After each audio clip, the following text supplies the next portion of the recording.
Congratulations, everybody, for making it to the final panel, to 4 o'clock. We've saved the best to last. I would say that. No, it's been a great day, and we will actually be having some drinks afterwards. So we won't go too long over. But I'm excited about this panel. So we're going to be talking about securing the just transition and the pivotal role of private security. And I thought it would be useful just to begin by giving you the ILO definition of just transition, which is a just transition means greening the economy in a way that is fair and inclusive as possible to everyone concerned, creating decent work opportunities and leaving no one behind. And so we're going to try and unpack this. Of course, this has to do with the greening of the economy is moving towards a low carbon economy, which is going to require many critical minerals. And so this kind of new gold rush that we have in store, we're going to hear from our panelists. I'll at least introduce, you've got the bios, so I'm not going to give bios now, but I'll introduce each as we go around. So Louis, I would like you to get us started, please. You are with OECD, and first, could you just tell us a little bit about OECD, for those perhaps who don't know, and particularly on your work, which is on the OECD's due diligence guidance for responsible supply chains of minerals and conflict-affected and high-risk areas. So tell us about that work and what has that got to do with just transition. Thank you. Thank you very much for the invitation. So a couple of words about the OECD. It's an intergovernmental organization based in Paris. We have 38 member states. It's basically a legacy of the Marshall Plan. It was set up to support the rollout of that plan in just right after the Second World War. And now it's working on a number of various issues, taxation, economy, of course. Some of that has to deal with responsible business conduct, which is where I'm sitting. You mentioned the title, very long title of our standard. It's important for me to give a bit of background to this instrument, which was actually negotiated and adopted about 10 to 12 years ago with a specific context, within a specific context, so the ongoing conflict in the Great Lakes region of Africa. Through cooperation with UN Security Council mandated group of experts that were working on the connection between production and trade of mineral resources and funding of conflict. And so at the request of a regional organization, the OECD developed some specific tailored recommendations for companies all throughout the supply chain, so from the mine to the end consumer, to help them what we call carry out due diligence within their supply chain, which means basically mapping out companies in their supply chain and try to identify risks around direct or indirect support to conflict financing, serious abuses of human rights, and serious economic crimes. So it's a standard that's global in application, meaning it may apply to any area in the world that is producing minerals. It applies to all companies within the supply chains. Even though and it applies to all supply chains of minerals as well. And even though it's a voluntary standard, very early on it's been turned into a mandatory standard and requirements either by the industry and or by governments. So now it's increasingly enshrined in government regulation in the EU, in the US, recently in the UAE, which is the first non-OECD member states to have turned the standard into a mandatory regulation for gold refiners in particular. So why are we interested in security? As I said, one of the risks that we're asking companies to look into is violations of human rights. And one way through which that may occur is, of course, the abuse of force by public or private security forces, hence the connections with the VPIs and ICoCA. Connection with the just transition, as you mentioned, there's clear expectations about a huge increase in demand for primary mineral resources. I won't go into the details. Just everyone talks about critical minerals. You don't even need to think about that. It's all minerals and metals that are going to be in high demand, and there's going to be a multiplication of demand for everything, basically, from copper to, of course, rare earth elements. Everyone's talking about this, but we've just started work specifically on sand and silicates. One thinks that it's a critical mineral, but it's the second most used natural resource on Earth after water. So everything is going to be in very high demand. And if we collectively want to be able to ensure that those minerals are produced in a responsible way, we need to make sure that there's more social acceptance of mining everywhere. And that's quite the opposite that we're seeing at the moment. Which means that in order to increase that social license to operate, as the industry calls it, you need to ensure that the people that are in charge of securing the mine sites, the assets, are able to interact with either community and also, importantly, something that people are maybe less aware of, artisanal and small-scale mining communities. They need to be able to interact them, of course, in a responsible way. ASM is particularly important. It's a livelihood activity that is fast expanding. It's not just in gold and in diamonds. I'm pretty sure everyone has seen blood diamonds. ASM is actually taking place in most supply chain of mineral resources to various extents. So in gemstones, it's up to 75%. For cobalt, that ends up in batteries, it's around 15 to 20% of global production. So ASM is a vital aspect of the global supply of minerals. And it's also a highly informal / illegal activity. And this is where security, again, comes in very importantly, because if the security forces are not able to manage that relation in a responsible way with those communities, then you'll end up in massive protests. In any case, across the world at the moment, you're seeing situations, in particular in Peru, in Panama very recently, in other countries, where local communities simply do not want to see any more mining activities for a number of reasons, including because you have very bad legacy of mining operations with inappropriate conduct when it comes to security. So that's our main interest. Just to put it simply, we see two major sort of overlooming risks and cross-cutting for the just transition, and that's something that we've also detailed in the brief that is available just outside of the room. Corruption is one, so I was really happy to see the corruption session earlier today. It's extremely interesting for us, something that companies do not want to talk about in the mining sector and in many other sectors.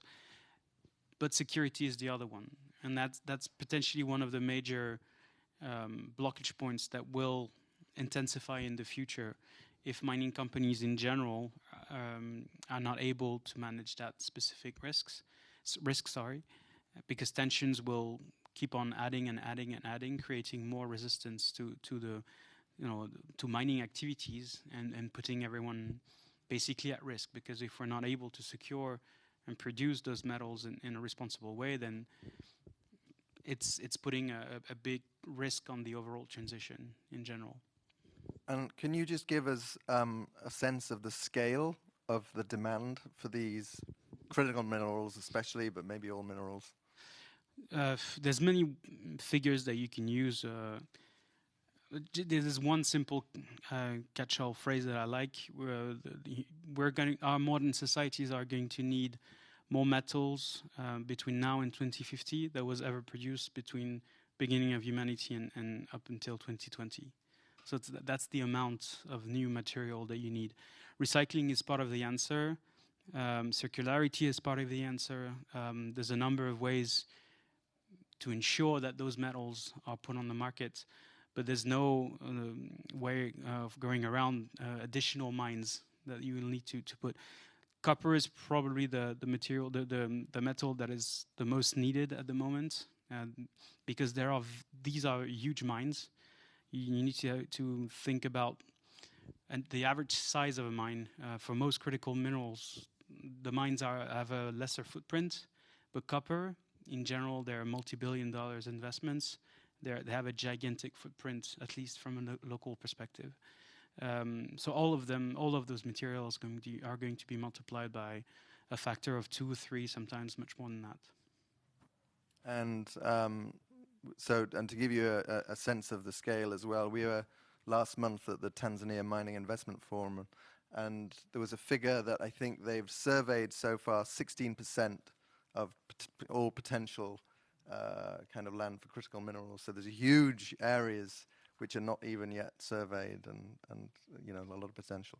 Now, Africa is a case in point. It's the least explored continent from a geological standpoint of them all. It's the continent that receives the less investment as well in terms of exploration and prospection. So it's one that is extremely sought after at the moment. And again, because of everything that we've discussed as well this morning, not everyone is coming at this with a sort of responsible investment mindset. So that's another issue that we have to factor in and to take into consideration. So we've achieved some level of influence, either through government regulations, but also through market intervention. One of the most important development in our field in the past years has been the uptake of our standard by the London Metal Exchange. Very basically, it means that metals that are it's the #1 metal exchange in the world, and any metal that is traded on the exchange needs to be coming from a company that is implementing our recommendations. Our recommendations are primarily management systems-based requirements. So connecting to what we talked about in the corruption session, what we're after is making sure that companies have very strong internal risk management systems that help them to detect risk and mitigate those risks. So it's not an obligation of results, it's more of an obligation of means. But even just achieving that is extremely challenging. So thank you, Louis. Vicky, I want to turn to you next. You've worked in senior roles across all sectors, public, private, non-profit, including setting up human rights approach for a very large mining company. You've obviously worked for many years in Myanmar, both for UK government, but also setting up the Myanmar Center for Responsible Business, which apparently is a country very rich in copper, as Louis has mentioned, and a big source for China, which maybe we will come on to. And you're now on the board of the Institute for Human Rights and Business, who I understand they have been looking at just transition as well. So can you kind of draw on all of this experience that you've got to really tell us more about what just transition means, and particularly what it means for an organization like ICoCA? How should ICoCA be getting involved in this? Sure, thank you. So what it means has evolved, because it sort of started popping up as a phrase back in the 1990s, and it was very much related to people in the coal mining industry losing their jobs. So it was a phrase used a lot by the trade union movement, and that's one reason why the ILO probably defined it earlier than anyone else. But it then became something that was taken into the Paris Climate Agreement in 2015, and that started talking about human rights for the first time in a climate forum, and mentioned that when states are taking climate action, they have to also bear in mind what impact that's going to have on human rights, whether it be the rights of indigenous peoples, people with disabilities, women, etc., etc. Now, just transition in some sort of fora is being now adopted by everyone to talk about anything to do with the sort of poly-crisis of, transitioning out of COVID and all of that kind of thing. But I think it's better if we stick to climate, because that's complicated enough.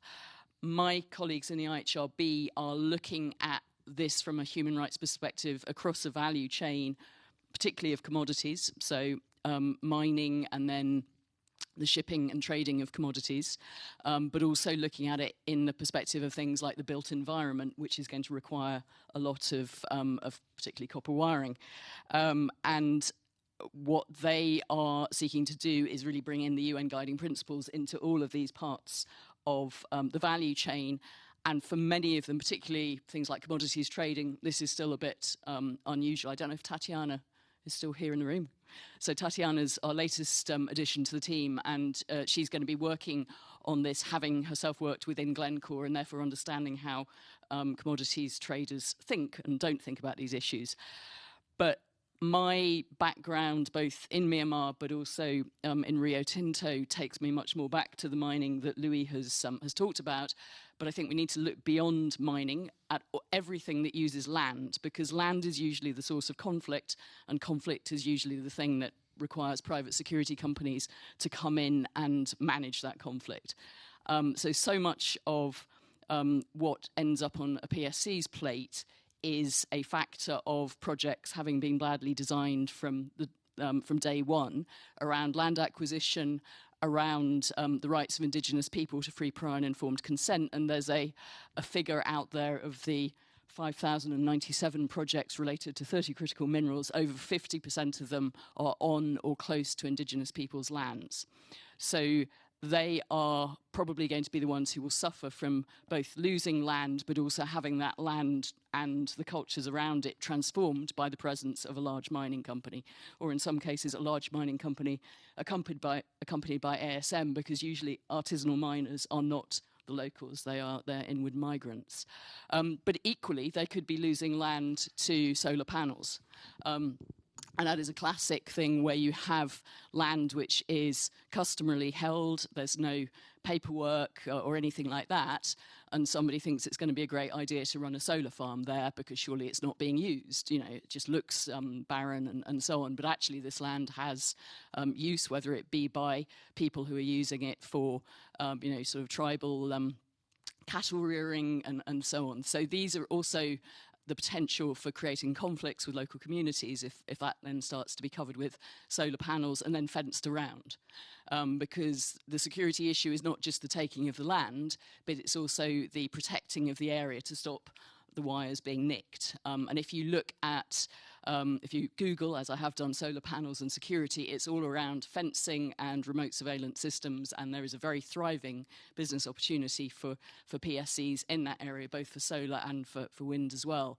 So all of this land acquisition is probably the key to where PSCs are going to find themselves having to manage human rights risks.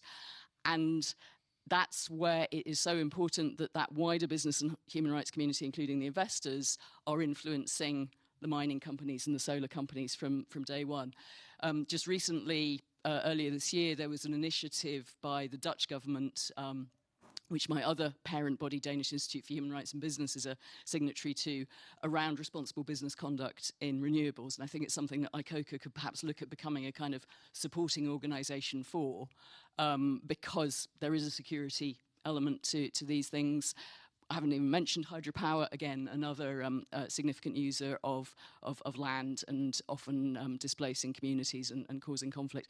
So I think there's plenty of work in this space for private security companies. Indeed, there was a very cynical article I Googled, which said, climate change and private security, definitely a business opportunity, because it won't be a just transition. It will create more inequality rather than less, and therefore there'll be more need for security. I like to think that we'll get it right, and actually that will that we will have a just transition, but there's an awful lot of work to be done by organisations like the ones that Rebecca works with to ensure that security companies are not finding themselves coming in and picking up a mess which was created 2, 3, 4 years ago before the tender for security was ever offered. Yeah, and I'm glad you brought up the sector of renewables. We'll come on to the investment world later, but UNPRI, that's a big responsible investment body within the UN.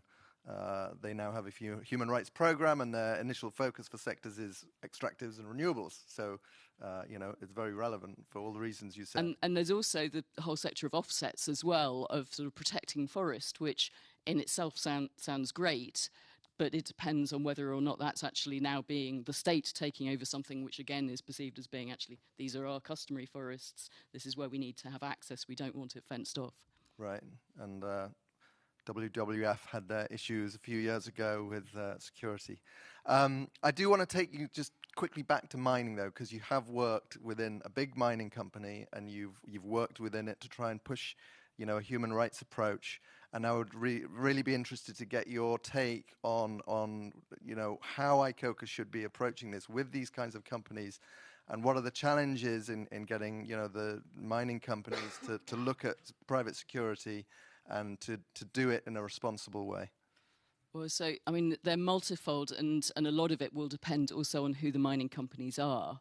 And obviously the mining companies in many of these areas are going to be Chinese-owned mining companies who are not necessarily involved in some of the certification standards and the International Council of Mining and Metals and so on. So there, I think, again, it's around not necessarily the investor leverage that there is, but around the customer leverage. So the ability to engage with people like the Responsible Mineral Initiative, Responsible Business Association, which used to be the Dodd-Frank 1502 initiative, so that the Volvos and Nespressos and so on of this world are putting on some influence down the chain to ensure that those mining companies are mining sustainably and with the involvement and employment of local communities, because security has a really positive role to play in that it probably provides more jobs in a mine than anything else. And I was just noticing, again, Googling security and indigenous peoples' employment, Garda World here now, pops up on with a case study around how mining can drive local benefits by actively going out and recruiting First Nations, presumably in partnership with the mining companies they're working with. So I think it's through thinking around how is this community benefiting economically from the mine, and designing security for that is probably one of the most positive things that security can be doing. Well, that's a great segue to Jael. Very pleased to introduce Jael Amara, who's a co-founder of Consumer Options. And Jael led some kind of groundbreaking work that we did in East Africa, looking at exactly the issue of working conditions in the private security sector. And this, is so important because of the potential that the Just Transition has for employment. But Jael, I would like you to first just take us through the work that you did and some of the findings from that work. Okay, thank you, Chris. My name is Jael Amara, and I am based out of Nairobi, Kenya. ICoCA and I undertook this study in 3 countries in East Africa. That's Kenya, Uganda, and Tanzania. And this was a quantitative survey, and it's the first time anything like this was being done, at least in our market. And the sample sizes were 1,000 for each of the countries. So this is quite commendable in terms of this data that is coming out of East Africa. We did face-to-face interviews with security guards. So we were hearing out of the mouths of security guards and not necessarily the employers, because sometimes when you hear about the employers, they say that they're doing all the right things. But when you listen to the guards, you begin to see that there's a differentiation between what is expected and what is being done. And so a bit of highlights of what came out of this study is the industry is one of those that is quite big, and the SGA, who are here early in the day, did demonstrate. For example, in Kenya, we have about 2,500 companies, and only about 800 that are cleared by the regulatory authority. Tanzania has as many, 2,000 or so private security companies, and so does Uganda. And so this already tells you that this is a really, really big industry in terms of employment and in terms of how many people are being fed, how many households are being fed out of this one person who is earning as a private security guard. But when it came to wage, we found that often minimum wage was not met. Apart from minimum wage being met, not being met, we had guards not receiving pay, or receiving their pay late, or not receiving pay at all. And when the guards ask, why are we not being paid, they say, oh, the client hasn't paid us. And so we had situations around pay causing a lot of stress to the guards. What does this then mean for the guard? It's that they have to look for another source of income. And so we had many guards telling us that I did not only do guarding work, but by night I'm guarding, by day I'm riding a motorbike transporting people, or I'm farming, or I'm tailoring clothes. And therefore, when I get to my night job where I'm supposed to be a security guard, I'm resting or sleeping. So this already tells you that the guarding that they're supposed to do is not happening at all. So there's a lot of elements related to wage that came through. The other thing is many of them don't have contracts. And when they have contracts, it doesn't just clarify everything that they need in terms of wage and benefits. And even when they had benefits, like for example in Kenya where you had deductions of National Hospital Insurance and National Social Security Fund, you found that the employer did not remit it. So you're working for 10 years thinking that the employer is remitting, or 5 years, and then suddenly you need to get treatment and you get to the hospital and you're told, we've not had remittance for your hospital insurance fund for the last couple of years, and therefore you can't be treated. So there were cases where, yes, there's deduction, but it's not being remitted. And we're talking about fair compensation here. So all this is related to fair compensation. We also saw guards, the violation of human rights when it comes to number of hours worked.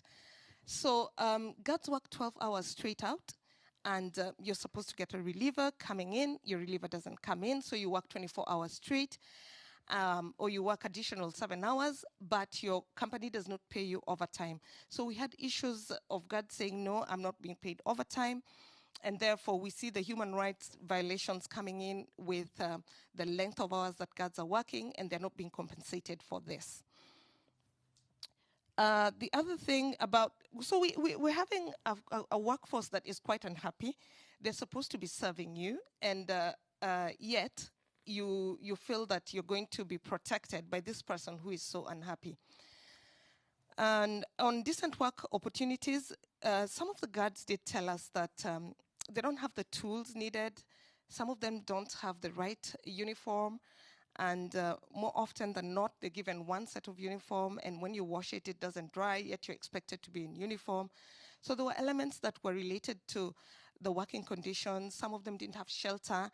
And night guards, for night guards, it was worse because you don't have the clothing related to taking care of you when it's cold. And some of them are locked within the factories. So if anything happens, if there's a fire and you're in there, there's nothing much you can do. So we found that a lot of the guards were not in fair working conditions, and this affected their mental health. Many of them were stressed. They have long commutes to work. And it then, they then told us that they are likely to commit a crime. And you found that they can vandalize clients' property, they can sell what they're able to sell. And I gave the example of one guard who was working in a hospital, and there's a settlement by the hospital. And by evening, when he comes into work, he's selling water from the hospital to the settlement. And he said, this is how I can make an extra income.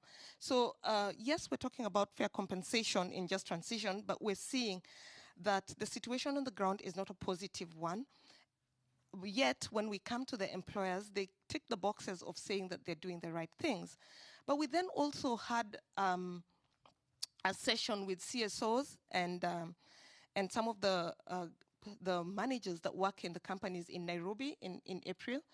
And one of the things that came through from the employers, the private security employers, was that they're in a competitive environment where there's the question of the lowest bidder. So they say that the lowest bidder wins the job. So if the client says, go low, we say, okay, fine, we will go low. And the net effect is that when I go low as a private security company, it essentially means that the guard is paid less. So if you were supposed to be on $50, of course, it comes down to $30. And so those are some of the highlights we can talk about in this study. Well, thank you for that, Jael. And I just want to counterbalance that with a little, just to relay an experience we had. I think Jules maybe has gone now. I'm not sure if he's here. But we did spend time up on a mine last month in northern Tanzania, which shows you the potential, I think, for when things are done right, how it can have a very positive effect. And so SGA Security provide the private security at this mine. There are 700 guards at the concession. They are, paid a fair wage. They're treated well. 10% of the guards are women, and I'd like to get onto gender with you in a minute.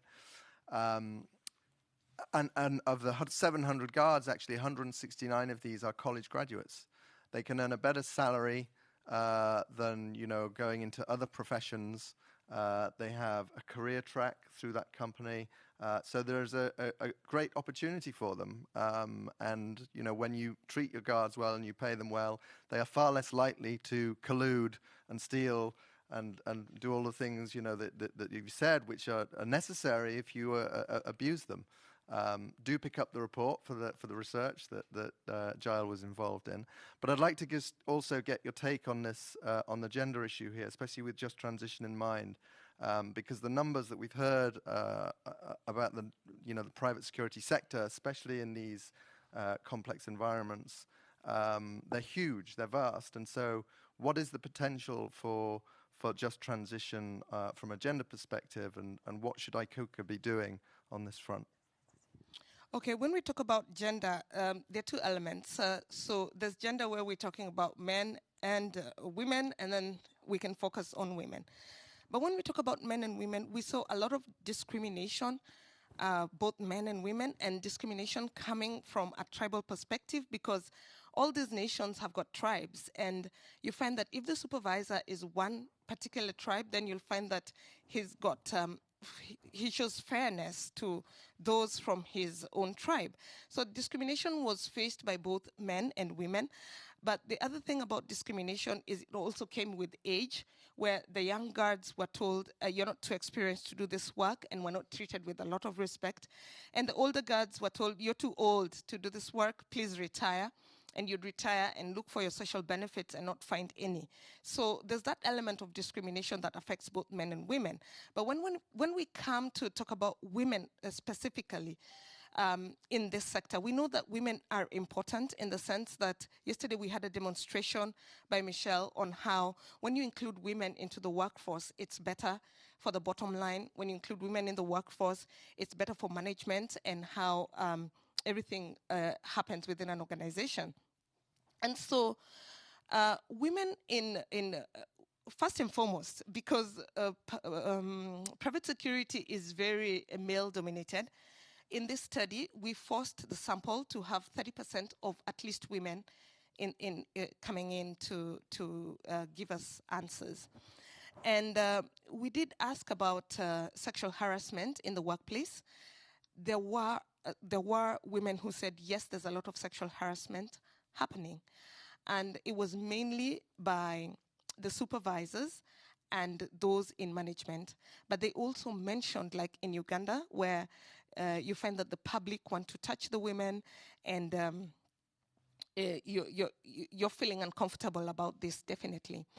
But when it comes to sexual harassment, the cases were very sad. Let me put it that way.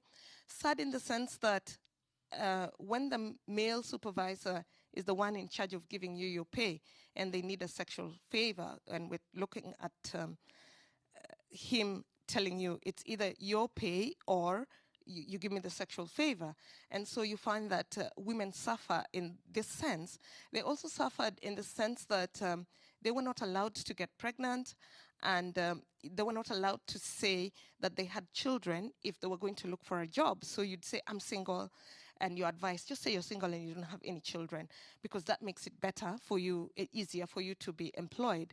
And so the private security employers did not want women, because they're going to have to do care work, and they're going to have to ask for time off to go and take care of children or take the children out to the clinics. And so women try as much as possible to be in, and some of them even take their children to work. But you don't have a place where your child is going to be. You're just holding your child all the while when you're at work with them. So we had these situations too.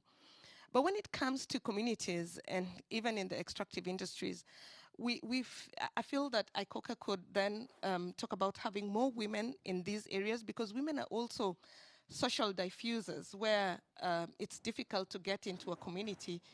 If you're employing the women, then they're more likely to talk to you. they're more likely to have conversation with you because the women within the community are working within these organizations, which is then giving them income. And we know that when women work, they take 94% of their income back to the home. Men only take 34% back. Yeah. So, and when women take their money back, it means it's better education for their children, better diet, nutrition for their children.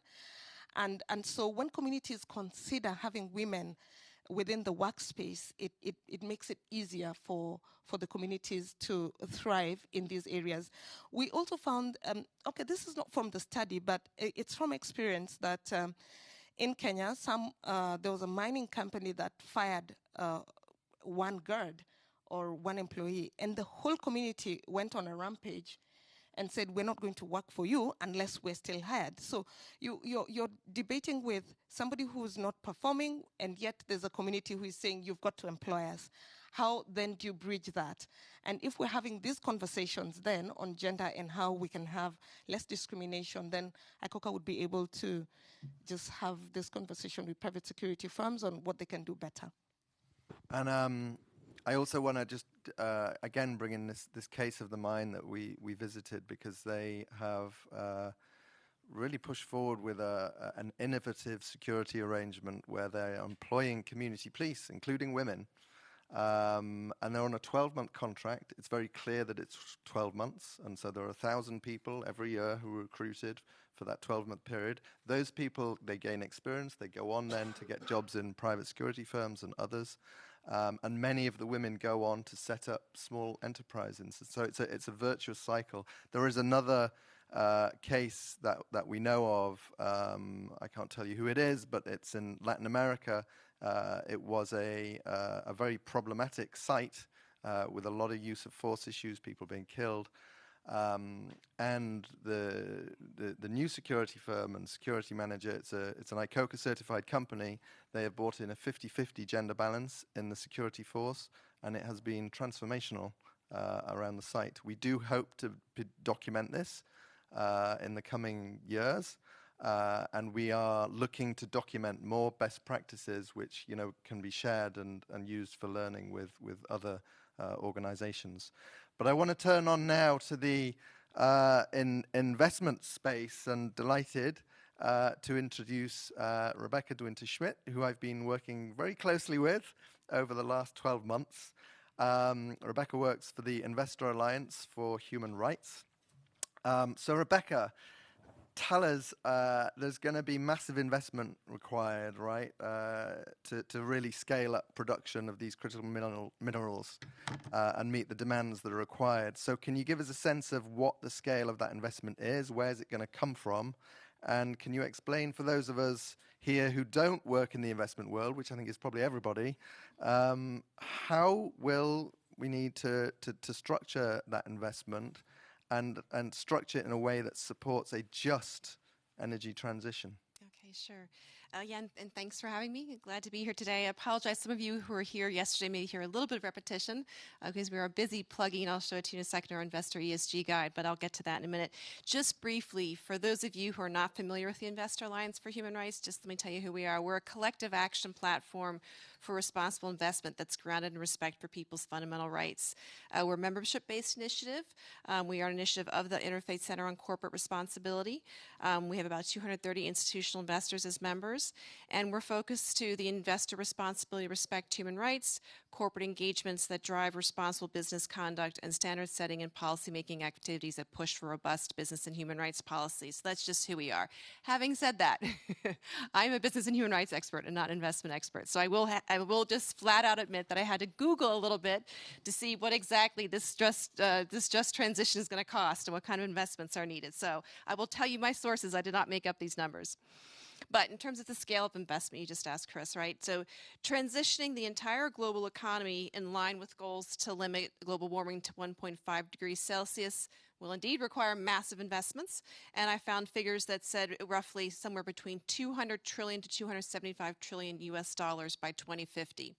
So massive investments, what are we looking at here? It's in things like decarbonizing energy consumption via electrification, renovating the infrastructure of the electricity grid, and investments in critical materials necessary for the transition, right? So the critical minerals, the transition minerals. And the International Energy Agency estimates that there will be a 4-fold rise in overall mineral demand for clean energy technologies, much in line with what you were saying, Louis. Specifically, the IEA has said that, with regards to actually investing in those transition minerals, the IEA has said there's a total cumulative investment of approximately 360 to 450 billion in mining and critical material production that's required to bring the capacity online by 2030 for just 4 key transition materials: cobalt, lithium, nickel, and copper. And given current anticipated investment, Credit Suisse estimates an investment shortfall actually in the range of 100 to 230 billion.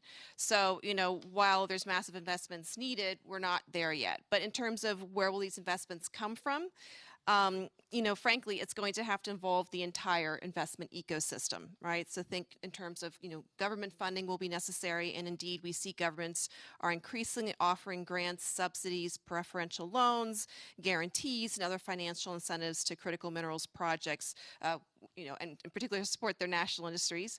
But we also see multilateral banks and commercial banks in a position to offer a range of financial support for projects that meet their investment criteria, including loans, guarantees, and direct equity investments. Although I should note that there have been a number of NGOs, in particular BankTrack and others, who've actually been quite critical of commercial banks for not doing enough to get out of fossil fuels and adequately fund the just transition.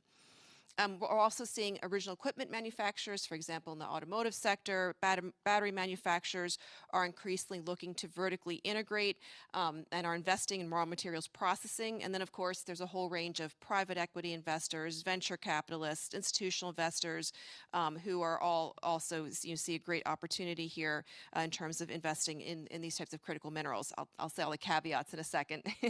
But then there probably is also kind of that niche sector of impact investors. Impact investors are investors who focus to purpose-driven investments that try to take into account the kind of environmental and social imperatives that should go along with responsible investing.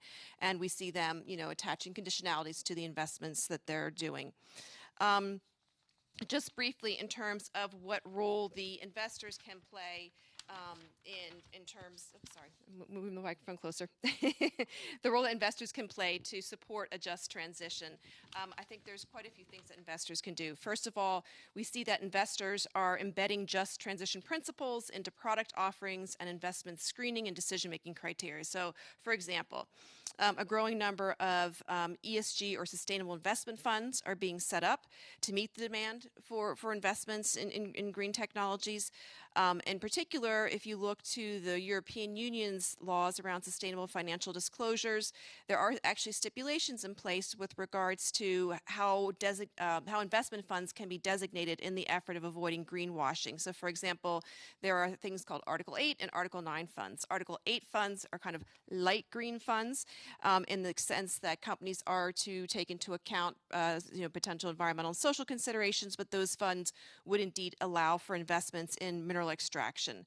Then there's Article 9 dark green funds that probably wouldn't allow for mining investments, but would encourage investments in clean technologies and renewable energy. So all that to simply say, we see that there's a lot of kind of innovative ESG funds being set up for investors who want to try to invest sustainably in a way that's going to facilitate the transition to a carbon neutral economy.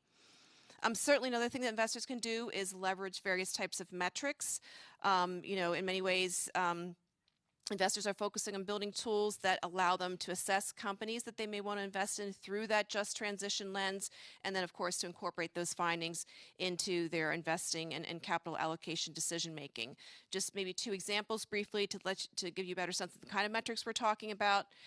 There is an investor-led initiative called the Climate Action 100 Plus, and they've developed a net zero company benchmark assessment tool, and that measures company disclosures on climate change-related issues and evaluates actions that companies are taking to reduce emissions. Another good example, and this just came out recently, the Business and Human Rights Resource Center put out a renewable energy and human rights benchmark, which was scoring 28 companies across the renewable energy supply chain on their human rights policies and practices.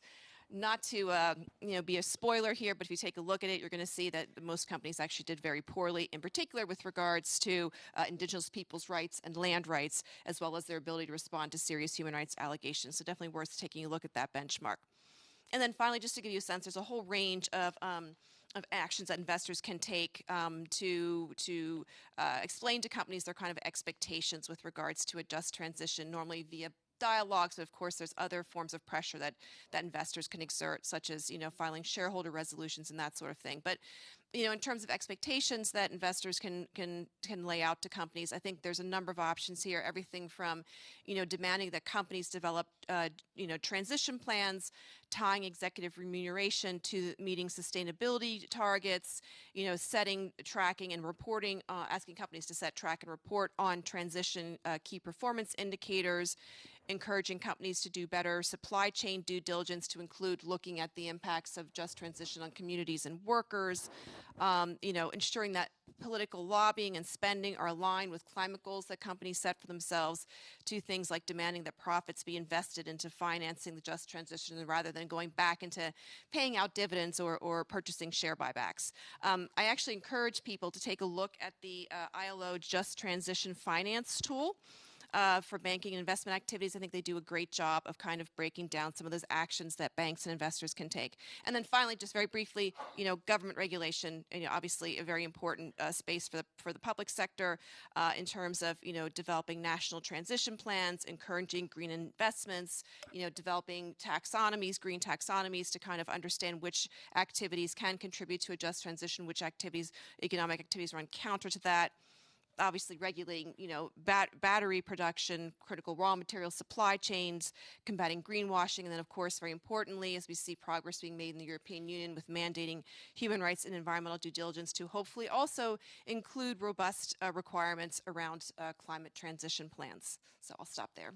Thank you. So we've heard how just transition presents a potential huge opportunity when it comes to responsible security, but also a big challenge. Let's hone back in on the responsible security piece. Right. How do we work with investors? What have we done so far to really kind of join the dots for investors? And how can ICoCA be positioning itself to try and make sure that these investments are taking into account the security provision of many of these mining companies and renewable energy companies and others? Okay, so I'm going to wing this part. It's been too long a day for me to make sure I hit every single point, so I'm just going to kind of explain to you, I guess, in this sense. So for sure, I think the important thing to realize is there is a growing, ESG investment market, right? And so there is a lot of appetite from investors to think about how they can invest more sustainably, certainly in the just transition, which would include investing potentially in critical mineral products, production, and as well as, various types of alternative energy sources. The thing is, as we've heard, there's a lot of risks around, how these minerals are going to be mined, and including, obviously, the use of security, right? So we've said all that already. Unfortunately for investors, I think in many ways, this is a somewhat newish topic. We've had investors in our organization who've, for a long time now, engaged with extractive companies, oil, gas, mining, what have you. I think there we see a bit more of an understanding of what kind of risks are involved with the use of private security.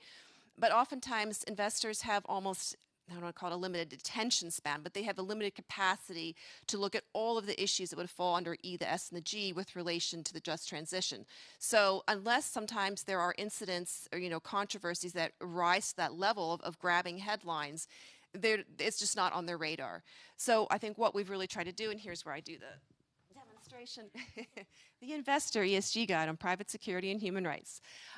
So this is actually, I think, a real attempt on our part to have investors think more consistently, across the board, where's the private security being used in that just transition? And to understand also better, concretely, what kind of actions can they take? And so we've structured this guide to kind of look at that investment life cycle, starting off with investment selection and decision making, to ongoing efforts to engage in stewardship activities with the portfolio companies invested in, to potentially, as a last resort, hopefully, undertake divestment if necessary in a responsible fashion. And so, I think what's great about the guide, it's laid out in a very straightforward fashion. And so we're really trying to help investors understand, where can they bring that leverage to bear, in terms of, screening companies, voicing to companies, first of all, that commitment, that they explaining to companies, look, we've taken this stance where we think it's very important that you ensure you respect human rights throughout your activities. It's very important that you understand that security-related risks, are human rights risks, and we want to know what you're doing about that. And then, having investors then in that decision-making process look for companies who maybe are well-equipped to manage those risks, who are well-equipped to, for example, if there's an incident, involving, let's say, the use of force or sexual harassment or something like that, that they know that the company is actually in a position to deal with that. And so this guide is really meant to kind of take investors through that process and to lay out for them exactly where they have leverage and what kind of questions they need to ask of their companies to scrutinize that those companies are prepared to do what they need to do. That said, investors have other tools at their disposal. That kind of positive dialogue is the first step. But of course, investors can escalate if need be, if companies are unresponsive. Everything from asking, very embarrassing probing questions at AGMs, which may not sound like a lot, but corporate AGMs are meant to be a place where companies can shine in front of all of their shareholders. So, they don't like it when they get questions that, tend to embarrass them or raise their human rights issues. To, using their proxy voting against board directors, or filing shareholder resolutions. A lot of recent resolutions have focused to things like pushing companies to put in place human rights policies or undertake human rights impact assessments. So I see this guide doing is to help us address what we're calling that hidden S in ESG, the security in ESG, and to really kind of bring it to the fore. Fantastic, thank you. So look, we've got about 25 minutes left. We want this to be an open discussion. So I put it to you all. Please raise your hands and we will pass the mics. There's one at the back there.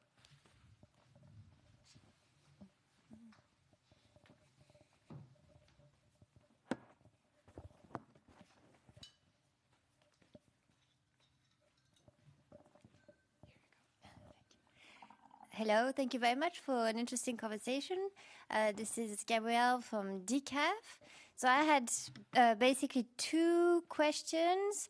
I think one is for Vicky. You mentioned that private security companies could play a role in the redistribution of resources around mining sites. So that was the one idea that I found very interesting. So could you a little bit explain that and elaborate on that?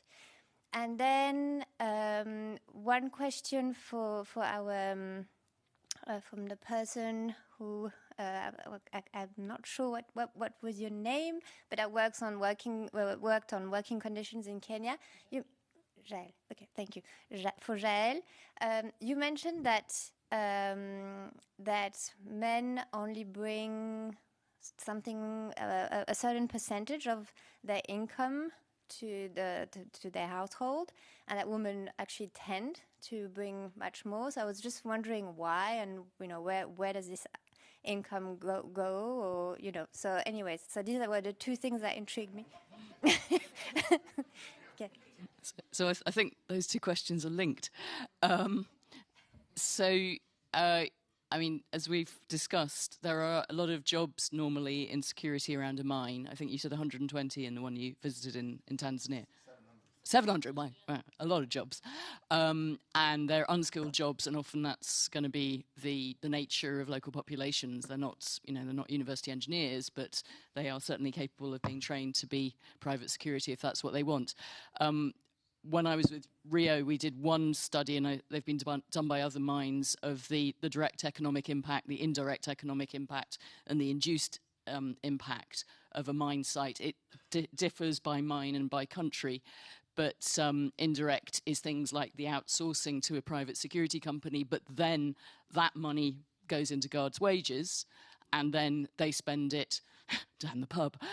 If they're men, or if they're women, they take it back and spend it on more productive activities, or with their families. So that's what I'm talking about, really. And obviously, the more that these guards are being paid, and the PSC is being paid, the more there is that's going to stay within the local community. And that's why I think mining companies need to look at this as a form of community benefit.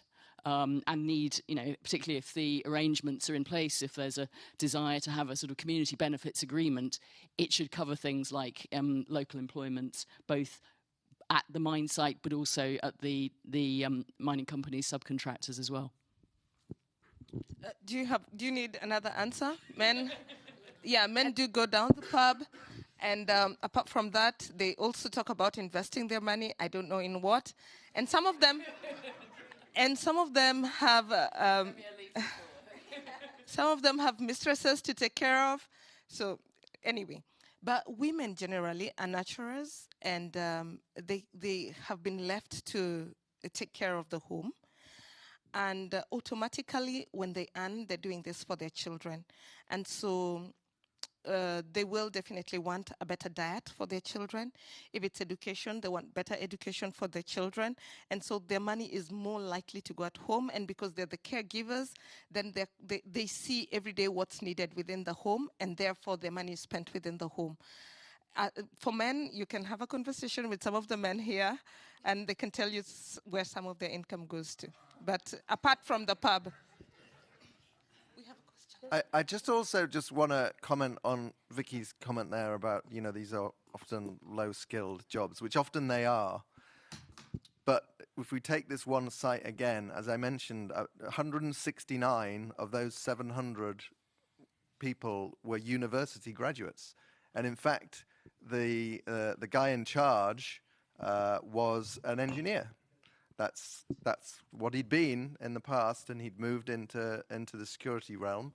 And within 5 years, he'd progressed from being a guard or an officer to being a manager of 700 people. So, this can really be a career. And when you pay people fairly, there are huge opportunities from the sector. More questions? One at the back. Okay. Oh, thank you. Can I just, Chris, I just had one last question, and I'll bring the mic over there. I just was wondering, you said that there was 50% of the workforce around this mine was of 50% women. Not in the mine that we just visited. There's another example, but yeah. Okay, and you said it made huge changes in how the security was provided. So it would be interesting as well to hear what kind of changes. But I'll give the floor. So yeah, I don't have the specifics on this. This is a case that we know about and are interested to document. And so maybe we'll have that answer for you next year. Thank you. I just wanted to underscore what JL was saying about the differences in the way men and women spend their income has been documented in many development programs that are funded by the UK, the US, GTZ, whatever, but may not have been done in, for example, private security settings, but have been done in conflict zones or fragile states. This is quite universal, and the studies have been done in health settings in terms of tracking nutritional and educational outcomes and the differences in the way the head of household, if it's a man or a woman, how they are spending their money. So I just wanted to say this is not just, because in our panel yesterday on gender and women, peace, and security, we talked about essentializing women or just saying, well, all women are peaceful or all women are nurturers and men are all violent. And we know that that's not true. But what JL is saying is actually borne out by the research globally in many different countries, contexts, in terms of priorities that the role of women as head of household or men as head of household have in the way that they spend their money. So it's not unique to security sector. It's actually a universal challenge. That's great that it's been identified so accurately by your study in this context, because maybe you can come up with some specific interventions in this context to address the disparity. Thank you. I think we have a question down here. Okay, thank you very much. My name is Chunwike from Afrilo. I want to, on investments, I just want to bring a Nigerian context into this. In extractive industry in Nigeria is very big, and we have a long history of conflicts and all that. But of recent, there is a high level of divestment. Almost all the oil and gas majors are leaving, and they are leaving behind all the issues all of us globally know that is happening in the sector. And when you take it to the security angle, where they engaged a lot of private security and government security agencies. So I want to hear from you. What do you think? Because there are a lot of consequences. Like most of them are very notorious, have long history of human rights abuses and all the rest. And now they're leaving. Most of the assets is being acquired by local companies, based companies. And I don't know whether they are running away from consequences or what, but what is the idea? What do you think?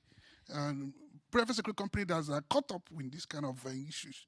What kind of advice can you? I mean, look, ideally under frameworks that lay out, what rights-respecting investment should look like, an important element of that is to exit responsibly from situations like that, right? So that entails, making sure that if there are legacy issues, rights harms that have not been remediated, that those, to ensure that those are actually still remediated. It means engaging with local communities to understand what concerns they have, what the exit could bring to bear for them in terms of job loss, in terms of finding alternative employment. Now, this is ideally what the frameworks, prescribe. If this is what actually happens, I don't think so. In fact, I think there's a big concern that a lot of the more responsible investors who want to, do more green investing, they're kind of like just getting out and leaving, So I think you're very right. I think it's an issue that more investors need to think about in terms of like the human rights impacts of a just transition. And, and I'll be, again, very honest in terms of the ESG frameworks, investors have been heavily focused on the E and the environmental. And it's only now, I think, that this just transition conversation is happening in a consistent fashion where they're thinking of that nexus to human rights issues to include, this legacy that many of these communities are suffering under with long-term environmental pollution that's not been remediated, loss of job and employment, and all the impacts that's going to have on families, So, I mean, yeah, I don't have a better answer than that. There's frameworks out there that say this is what's supposed to be done if it's happening consistently. No, not yet. I want to say as well, I mean, I've engaged with a bit of the literature in the preparation for this panel, and a lot of it comes across, it's about green jobs. But these are not green jobs that we are talking about. We're talking about the extractive sector. And so, Louis, I don't know, to put you on the spot, but you've been working with extractives for a long time. Are there lessons learned, that we can take to just transition? Do you think there's a possibility that it really can be just? I think there's a. Yeah, thanks for the question. It's 20 past 5 already. No, at least I think now we're asking that question, and probably in the past it was not on the table. So it's something quite new now that we're thinking of and trying to plan and make sure that those investments are done in the right way. I don't think those questions were asked 40 years ago when we were talking about oil and gas. So that's an encouraging development. One thing that we're trying to push governments in particular and companies to think about is not repeat the mistakes that were done in the, say, oil and gas period, so that you would need a strong inventory of what went wrong to do that. Of course, that's also cross-cutting, that talks about corruption primarily, but other things. This inventory has not started yet. I think that's something that we should all push for, trying to understand how we can build capacities in particular of producing countries and their administrations reinforce integrity, reinforce accountability, not just of companies, but of governments themselves. And that's a topic that we're going to push at the OECD. We've done some very preliminary research in terms of what levels of official development assistance is going into mining governance, and it's extremely low. And I think that tells a lot about our society. We push companies to invest, and we're not interested in the capacity of host governments to welcome those investments. That's an issue that we can try to tackle for sure. But yeah, I mean, we're speaking among ourselves here, but there's still a big majority of companies in the extractive sector that generally don't care about this at the moment. And I think our job at the OECD is really to try to make sure that there is leverage from the buyers of those materials to make sure that those questions and issues are factored in and taken into consideration. But there's still a long way. To some extent, I would argue that it's on the environmental side, we're doing slightly better. Also because and we've discussed this last week, because it's quantifiable, you have metrics. I mean, it's not easy to agree on the metrics, but you have some science and metrics behind that. It's much harder when you come down to social factors and issues that are even more complex, like conflict situations. And so for that specific part of the ESG, it's difficult to get traction in the conversation because, and that's my experience, companies are still trying to shy away from that. So they're very happy to talk about environment. They're less happy to talk about social impact, conflict, and all of that. Yeah, I just want to say something as well, because I think that's true in some sense. It's like measuring a carbon output is fairly, actually I don't know this, I'm assuming it's fairly straightforward. It's what everyone keeps saying. I would push back a little bit that it's that challenging to measure S factors, like human rights factors, because there are a number of benchmarks out there that are doing exactly that. Now, granted, it's often a little more focused to companies' kind of policies and processes they have in place, and less so the impacts. But certainly, you know, much like for diversity, equity, inclusion, we've been able to find good indicators. You know, I think there is a lot of progress that's been made. So I think sometimes it's a bit of a hiding place for some of the sustainable investors to say, oh, yes, that's so complicated. We can't measure human rights. You know, it's not quantitative. Well, that's fine. You don't need, it can be qualitative, and you can still measure, and you can still, you know, find ways of using that data. So, yeah. And we were, three of us, with some investors last week, and one data point that I tried to highlight is that you can ask a mining company whether they contract ICoCA companies. And if they don't, that's a data point. And if they do, that's a data point. More questions? Thank you very much. Hi, Gregory Beattie, IDG.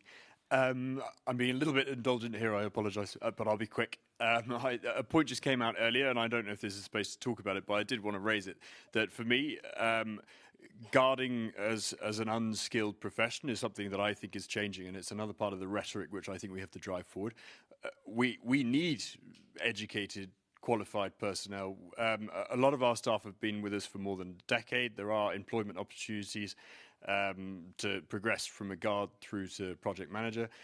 We're increasingly asking them to use technology. They need great interpersonal skills. This goes back to the point about the fact that they're not mercenaries. They're not just going and conducting war fighting. They're certainly not doing that. But we're asking them to integrate and communicate with loads of people on different levels. They're using, as I say, all sorts of technology and equipment and conducting regular trainings. And also a big part of our work related to the compliance side is reliant upon them understanding those policies and protocols and actually utilizing them. So it's not unskilled labor at all, I don't believe. It might not be something you need to be degree qualified to do, but if you are, you're probably better at it.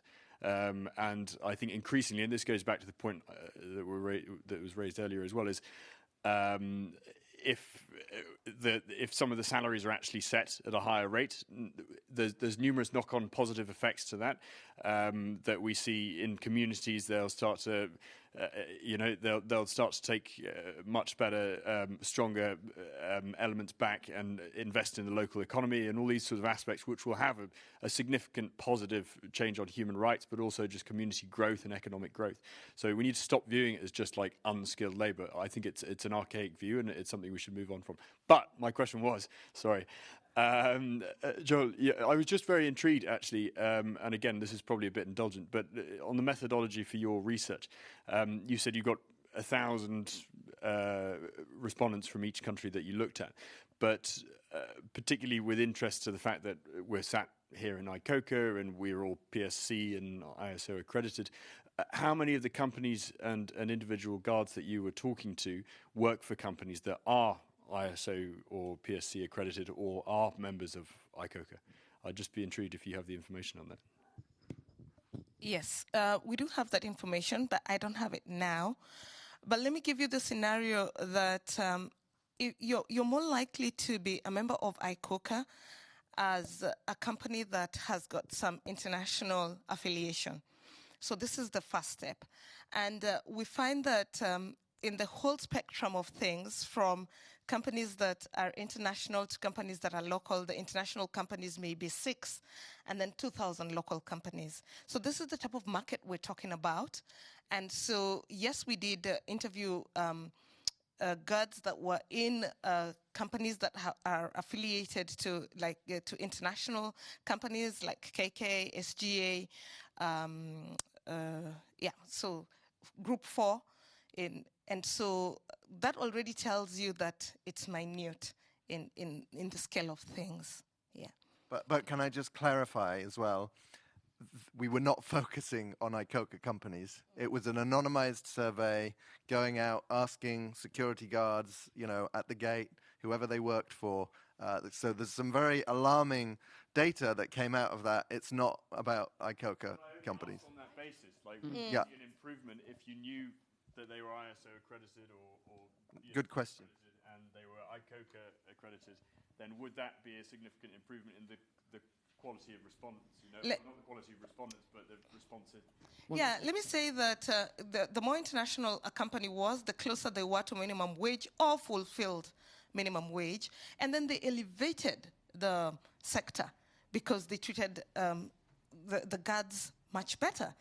But it's a small percentage of a really, really big industry.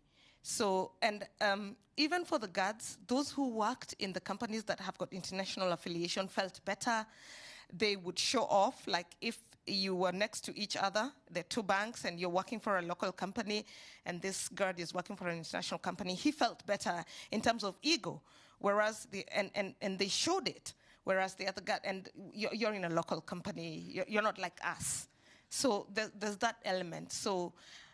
But what you need to know is that the spectrum is really wide in terms of the type of companies that exist in these markets. Yeah. Can I just follow up, Greg? I didn't want to give that impression. I was more thinking of the supply side, that if you're looking in mines, for mines, they're normally in remote areas where possibly there isn't any government-provided school and high levels of illiteracy. And so the sort of feedback you get from communities is, well, there's not going to be any jobs for us here. But that's, again, why it's really important that the mining company from early-stage exploration, and the advantage of mining is it can be, 10 years before you get to the point where you're actually building anything, starts to do things like investing in primary and secondary education to build up exactly a more skilled local community. And another interesting data point from this case as well is that there used to be 10 expatriate staff managing the security arrangement there. There are now none. And they have recruited and promoted local people, which has had, a good effect. What time? One last question at the back. Yes, thank you so much. I'll be quick. Also, a question to Giles about the methodology of the research. I'm really interested to know, while you have this segregation between the foreigner companies and the local companies. So that's question number 1. Is it the same, circumstances and situations for all the workers with the local and foreigners? And the second, how did you manage to have this regional research? Did you had any collaboration with other? I'm really interested to know, and if you go by yourself, or you had this collaboration with other NGOs, or use the ICoCA network. So I'm really interested also to know and curious. Thank you. I forgot the first question, but on just achieving the samples, what happens is this research was countrywide. So when we went into Kenya or Uganda or Tanzania, we went to the big cities. And in the big cities, we then broke down the study to cover the municipalities or how that city is broken down. And then we do have interviewers. We have interviewers in each of the cities that we're working in, and they were able to then undertake this study, so to take the interviews. And it takes quite some time to achieve 1,000 interviews countrywide, but the network is not that you need to have NGOs to help you out, but because this is how research works. You have to have interviewers who are experienced in taking out the interviews. And on the international, what was the second? By the way, I've forgotten the second question. I wasn't concentrating. Can you repeat, Hassan? Yeah, how do you manage to? Yeah, the first one about the segregation between the foreign companies and local companies.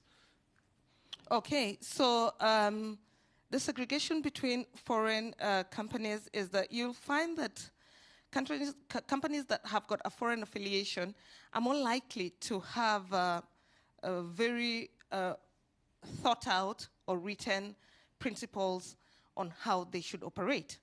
And some of these are even, some of these are covered from their mother companies on what you should do and how you should do it. And therefore, you will find that bigger multinationals, if you're supposed to work with them, there are areas that you must fulfill.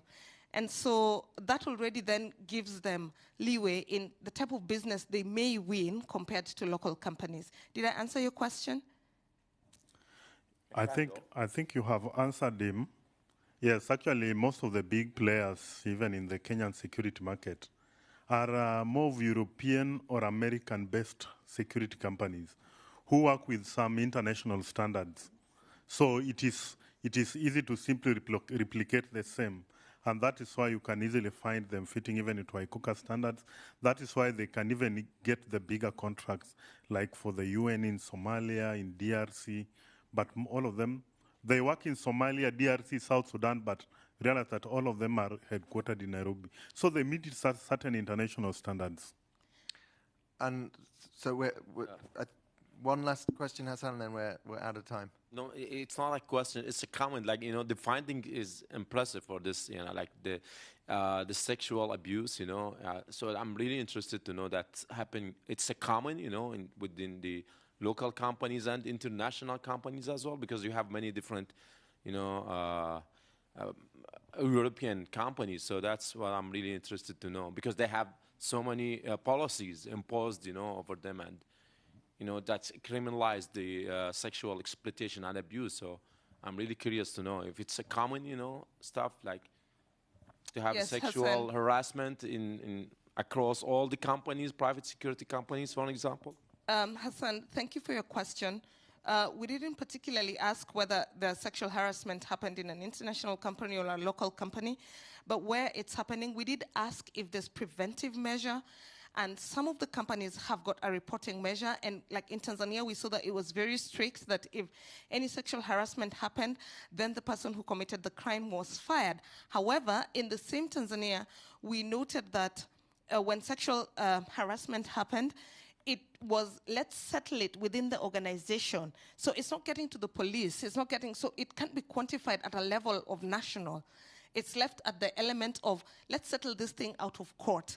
And yesterday I also mentioned that one of the things that happens in markets like East Africa is that when sexual harassment happens, you find that you don't want to report because you'll be victimized, and you start to, people make fun of you that you're the one who was sexually harassed. And so there are all these plays that come into force that then makes the abusee not be able to report such things. And when they report, of course, whoever has committed it is fired. But more often than not, it's ending at organizational level, and it's not being taken up into a method of punishment by law. So we saw such situations. Thank you.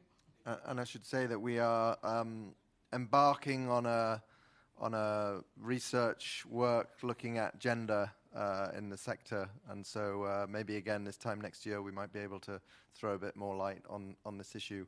I will say one other pressure on many of these extractive companies is local content requirements in country, and so often they are influenced to contract a local company rather than an international company, and it's incumbent on ICoCA to bring those companies into the fold as well, to raise their standards in line with international standards. So look, I want to thank all of our panelists. I'm not going to try and summarize. I've made some notes here. Clearly, the security sector, when it comes to this issue of just transition, there is a huge opportunity for it to really be a sector that can provide meaningful jobs that can help these organizations with their social license to operate. There is also a massive risk that will not happen. And if security personnel are not treated fairly and properly, then there is a vicious cycle. So it really is in the interests of these companies to do the right thing, and we will be working with the investment community and the extractive sector to try and push these messages home. So that is it for the substantive part of the day. I know we've got some drinks, but I know that Jamie wants to come on stage and close the event. Can we first have a round of applause for the last panel?